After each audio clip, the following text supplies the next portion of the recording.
श्री स्वामी समर्थ. माझ्या सगळ्या गोडताईंचं, मैत्रिणींचं आणि स्वामी भक्तांचं माझ्या या यूट्यूब चॅनलमध्ये मनापासून स्वागत आहे. आजचा दिवस तुम्हाला सुखाचा, समाधानाचा, आनंदाचा आणि भरभराटीचा जावो हीच महाराजांच्या चरणी प्रार्थना करते आणि आपल्या आजच्या या नवीन व्हिडिओला सुरुवात करते. बघा, दिव्यांचा हा सण घरोघरी उत्साह आणि आनंद घेऊन येतो. दिवाळी ही 5 दिवसांची असते. खरं तर दिवाळी तशी चांगली 15 दिवस साजरी केली जाते, ती गोष्ट वेगळी आहे. पण महत्त्वाचे असे 5 दिवस असतात. या सणाला सुरुवात होते ते वसुबारसपासून. यंदा लक्ष्मीपूजन 1 नोव्हेंबरला आहे आणि धनत्रयोदशी 29 ऑक्टोबरला आहे. धनत्रयोदशीच्या दिवशी नव्या वस्तू, सोने, चांदी खरेदी केली जातात. या दिवशी खरेदी करणं खूप शुभ मानलं जातं. धनत्रयोदशी हा दिवस अत्यंत शुभ आहे. या दिवशी धन्वंतरी देव, देवी लक्ष्मी आणि कुबेर महाराजांची पूजा केली जाते. विशेष लोक या दिवशी सोने किंवा चांदीची वस्तू खरेदी करतात. दरवर्षी अश्विन महिन्याच्या कृष्ण पक्षाच्या त्रयोदशी तिथीला धनत्रयोदशी साजरी केली जाते. हिंदू धर्मात धनत्रयोदशीच्या दिवशी खरेदी करणे अत्यंत शुभ मानले जाते. मग खरेदी करायची असेल तर ती कधीही केली जाते का? तर असं म्हणतात की या दिवशी खरेदी करण्याला सुद्धा मुहूर्त असतात. या शुभमुहूर्तावरती गोष्टी खरेदी करायच्या असतात. या शुभमुहूर्तावरती तुम्ही जर खरेदी केली तर संपत्तीमध्ये 13 पटीने वाढ होते. आणि म्हणूनच आज धनत्रयोदशीच्या दिवशी कोणत्या अशा शुभवस्तूंची खरेदी तुम्हाला करायची आहे. या वस्तू सोन्या चांदीपेक्षाही मौल्यवान आहेत. यामुळे तुम्हाला सौभाग्य, आरोग्य, ऐश्वर्य प्राप्ती होते. पैसा चुंबकासारखा खेचला जातो आणि कोणत्या अशा वस्तू आहेत ज्या शुभ मानल्या जात नाहीत त्या तुम्हाला चुकूनही खरेदी करायच्या नाहीत. आणि कोणत्या शुभ मुहूर्तावरती तुम्हाला धनत्रयोदशीची खरेदी करायची आहे याविषयीची संपूर्ण माहिती मी आज या व्हिडिओमध्ये शेअर करणार आहे. त्यामुळे व्हिडिओ स्किप न करता शेवटपर्यंत नक्की बघा आणि चॅनलवरती जर पहिल्यांदा आला असाल तर नक्की सबस्क्राईब करा. तर सगळ्यात आधी आपण खरेदीचा शुभ मुहूर्त जाणून घेऊया. यात आणि त्यानंतर धनत्रयोदशीच्या दिवशी सोन्या चांदीपेक्षाही मौल्यवान अशा कोणत्या वस्तू आहेत ज्या तुम्हाला खरेदी करायच्या आहेत हे जाणून घेऊया. तर उदय तिथीनुसार धनत्रयोदशीचा सण हा मंगळवार 29 ऑक्टोबर 2024 रोजी साजरा केला जाईल. तसेच खरेदीची पहिली वेळ धनत्रयोदशीच्या दिवशी त्रिपुष्कर योग तयार होत असल्याने या योगामध्ये खरेदी करणं अत्यंत शुभ मानले जाते. हा योग जो आहे तो 29 ऑक्टोबर रोजी सकाळी 6:32 सुरू होऊन तो दुसऱ्या दिवशी सकाळी 10:30 असणार आहे. या योगामध्ये खरेदी केलेल्या गोष्टी चे आपल्याला 13 पटीने वाढतात असे मानले जाते. त्यानंतर खरेदीचा दुसरा शुभ मुहूर्त धनत्रयोदशीच्या दिवशी अभिजित मुहूर्त ही तयार होत असून या काळामध्ये खरेदी केल्यामुळे सुख समृद्धी येते. तसेच हा काळ जो आहे तो 29 ऑक्टोबरला सकाळी 11:42 ते दुपारी 1:27 असेल. या काळामध्ये तुम्ही खरेदी करू शकता. तर या शुभमुहूर्तावरती तुम्हाला काय खरेदी करायचे आहे? तसं तर धनत्रयोदशीच्या दिवशी सोनं चांदी खरेदी करण्याला विशेष महत्त्व आहे. पण आता सोन्या चांदीचे भाव पाहता प्रत्येकाला या दिवशी सोनं खरेदी करणं किंवा चांदी खरेदी करणं शक्य नाही. पण सोन्या चांदीपेक्षाही मौल्यवान अशा वस्तू घरामध्ये आणणे देखील तुमच्या घरामध्ये सुख समृद्धी येते. वैभव, ऐश्वर्य, सौभाग्यचं प्राप्त होते. म्हणून तुम्हाला या ज्या वस्तू आहेत त्या धनत्रयोदशीच्या दिवशी सांगितलेल्या शुभमुहूर्तावरती खरेदी करून आणायच्या आहेत. तर सगळ्यात पहिली जी वस्तू आहे ती म्हणजे वस्त्र खरेदी. आता वस्त्र म्हणजे कोणतं? तर तुम्ही तुमच्यासाठी कपडे घेऊ शकता. तुमच्या घरात जी गृहलक्ष्मी आहे तिच्यासाठी तुम्ही साडी घेऊ शकता. कारण ती जर आनंदी असेल तर तुमच्या घरामध्ये सुख समृद्धी वैभव हे आपोआपच येत असते. त्यामुळे तिच्यासाठी तुम्ही धनत्रयोदशीच्या दिवशी साडी खरेदी करायची आहे. सोन्या चांदीपेक्षाही मौल्यवान अशी भेटवस्तू दिल्याने तुमच्या घरात लक्ष्मी नांदेल आणि घरामध्ये सुख समृद्धी येईल. त्याचबरोबर सगळ्यात महत्त्वाचं म्हणजे आपल्याला साठी आपण वस्त्र घेत असताना देवांना विसरायचं नाही. तर देवघरामध्ये अंतरण्यासाठी आपण नवीन वस्त्र घेऊ शकतो. तसेच देवांचं नवीन वस्त्र, अलंकार या गोष्टींची खरेदी करू शकता. दिवाळीमध्ये आपण स्वतःसाठी व आपल्या मुलांसाठी, आपल्या घरासाठी बरीचशी खरेदी करत असतो. मग त्यामध्ये तुम्हाला देवांचा विसर पडता कामा नये. देवांसाठीही देखील तुम्हाला काही अशा गोष्टी खरेदी करायच्या आहेत. त्यानंतर धनत्रयोदशीच्या दिवशी धातूचे खरेदी करणे शुभ मानले जाते. मग धातूमध्ये तुम्ही सोने, चांदी, तांबे, पितळ इत्यादी धातूंची खरेदी करू शकता. धनत्रयोदशीच्या दिवशी भगवान धन्वंतरी हे समुद्र मंथनातून प्रकट झाले होते आणि त्यांच्या हातामध्ये जो कलश होता तो होता तांब्याचा. म्हणून या दिवशी तांब्याचा कलश खरेदी करण्यात विशेष महत्त्व आहे. तांब्याचा कलश तुम्ही खरेदी करू शकता. पितळेचे दिवे देखील तुम्ही खरेदी करू शकता. ज्यांना शक्य आहे त्यांनी सोन्या चांदीच्या वस्तू खरेदी कराव्यात.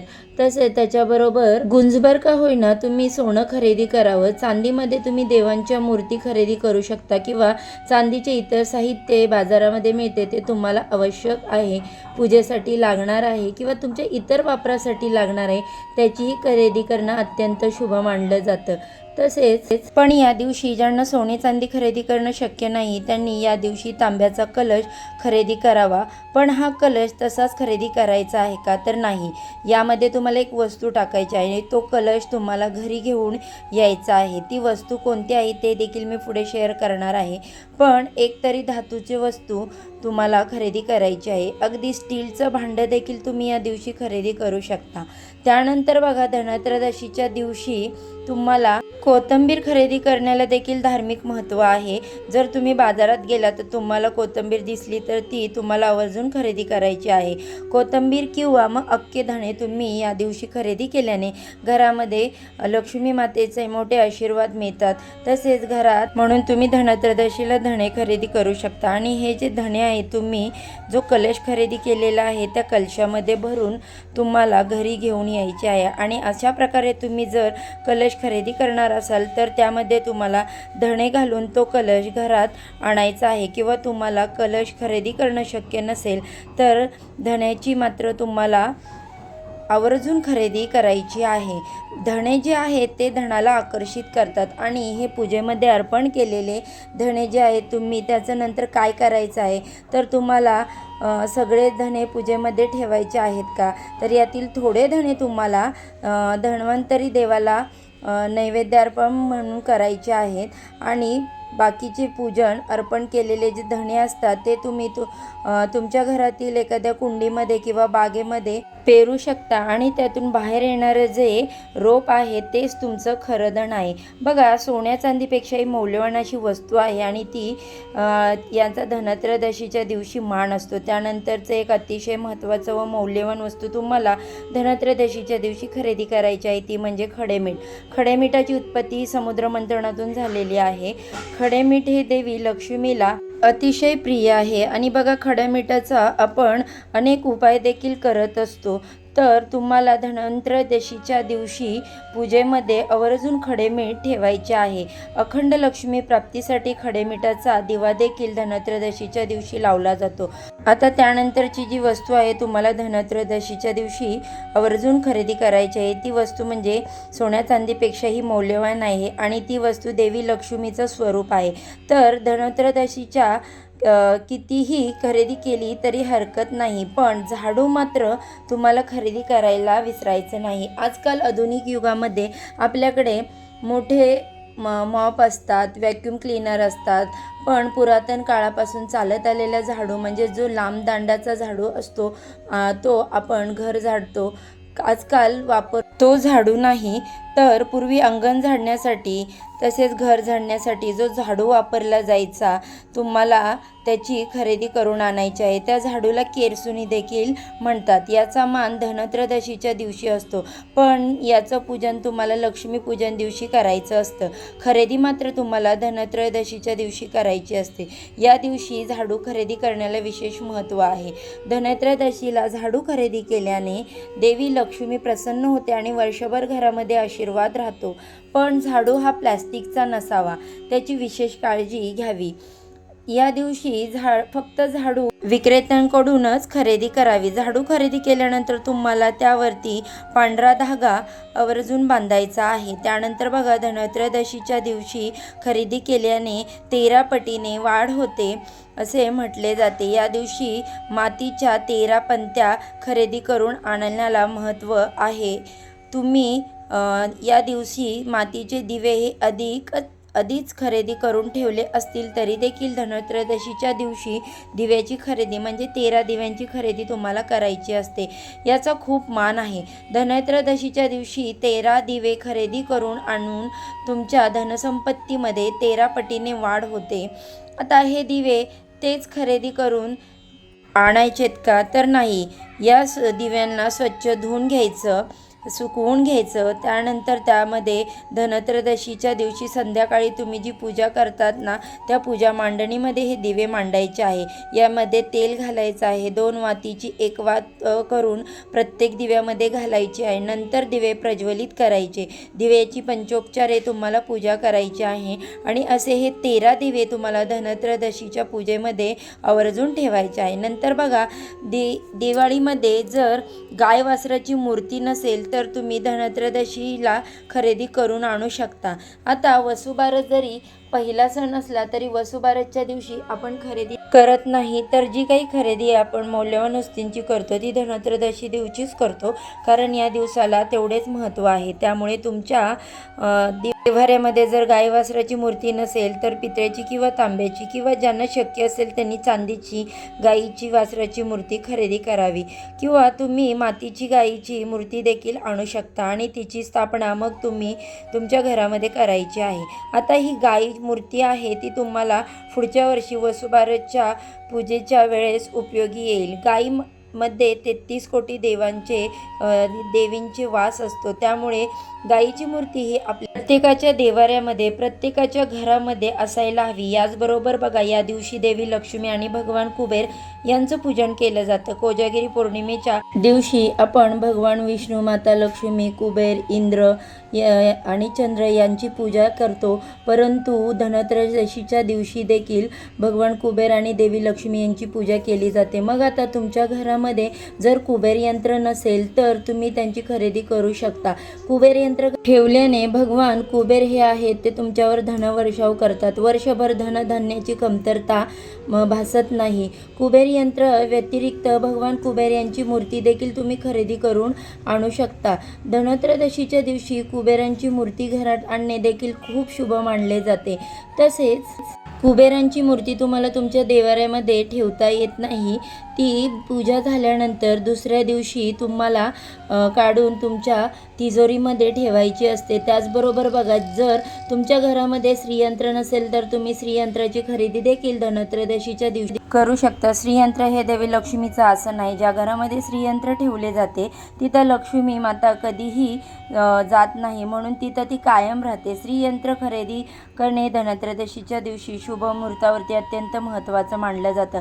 तसेच श्रीयंत्राभोवती तुम्हाला कमलगट्ट्याची माळ देखील गुंडाळून ठेवायची आहे. तुमच्याकडे ती नसेल तर तुम्ही कमलगट्ट्याची माळ देखील आणू शकता या दिवशी, किंवा कमळाचं फूल देखील तुम्ही त्यावरती वाहू शकता. लक्ष्मीला अतिशय प्रिय अशा 108 बियांपासून बनलेल्या कमलगट्टाची माळेची जो आहे ती यंत्राभोवती गुंडाळून ठेवल्यास ती आपल्याला 108 कमळांची फुलं देवी लक्ष्मीला अर्पण केल्या समान असते.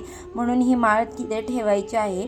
त्यानंतरची वस्तू बघा, कवड्या ह्या देवी लक्ष्मीला अतिशय प्रिय आहेत. त्यांची उत्पत्ती देखील समुद्र मंथनातून झालेली आहे. देवी लक्ष्मीची मूर्ती तुमच्या देवाऱ्यात असेल तर तुम्ही त्यांच्यासमोर या कवड्या ठेवू शकता. तुमच्या मुख्य दरवाजाला फुलांच्या, आंब्याच्या पानांचं तोरण लावणं हे अतिशय महत्त्वाचं आहे, कारण देवी लक्ष्मी ही तुमच्या घराकडे तेव्हा आकर्षित होते ज्या वेळेस कवड्यांचे तोरण तुमच्या घराच्या मुख्य प्रवेशद्वारावर लावलेले असतं. त्यामुळे तुम्ही कवड्यांचं तोरण देखील मुख्य प्रवेशद्वारावर लावू शकता. तुम्ही धनत्रयोदशीच्या दिवशी कवड्या खरेदी करणे किंवा तोरण खरेदी करून आणणे हे देखील खूप शुभ आहे. तसेच कुबेर पोटली देखील तयार केली जाते। ही पोटली जी आहे ती तुम्हाला कुठल्याही देवाच्या साहित्याच्या दुकानात मिळून जाईल। तर तुम्ही धनत्रयोदशीच्या दिवशी कुबेर पोटली विकत आणायची आहे व ही कुबेर पोटली तुम्हाला तुमच्या घरी देखील तयार करता येते। कुबेर पोटली कशा प्रकारे सिद्ध करावी, कशी तयार करावी बद्दलचा देखील व्हिडिओ आपल्या चॅनेलवरती नक्कीच येईल। आता यानंतर तुम्हाला धनलक्ष्मी कुंजम हे बाजारात मिळते ते देखील खरेदी करून आणायचे आहे। ही सेवा लक्ष्मी प्राप्तीसाठी अत्यंत महत्त्वाची समजली जाते। ही सेवा तुम्ही प्रत्येक पौर्णिमेला शुक्रवारी तुमच्या घरामध्ये करू शकता, त्यामुळे घरामध्ये ऐश्वर्य प्राप्त होते, लक्ष्मी माता कायम तुमच्या घरामध्ये वास करते व ती स्थिर राहते।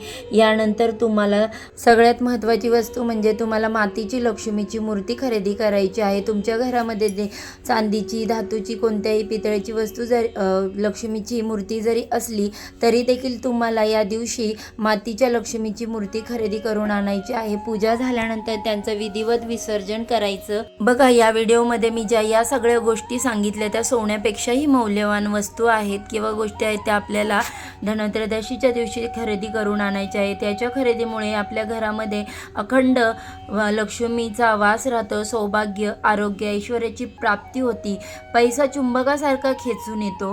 तर आपल्याला सोने चांदी खरेदी करणं शक्य नसेल तर या वस्तू नक्की खरेदी करा। चला तर मग आजचा व्हिडिओ मी इथेच एंड करते आणि उद्या अशा छानशा माहितीबरोबर उद्या पुन्हा नवीन व्हिडिओवरती भेटूया। सर्वांना श्री स्वामी समर्थ।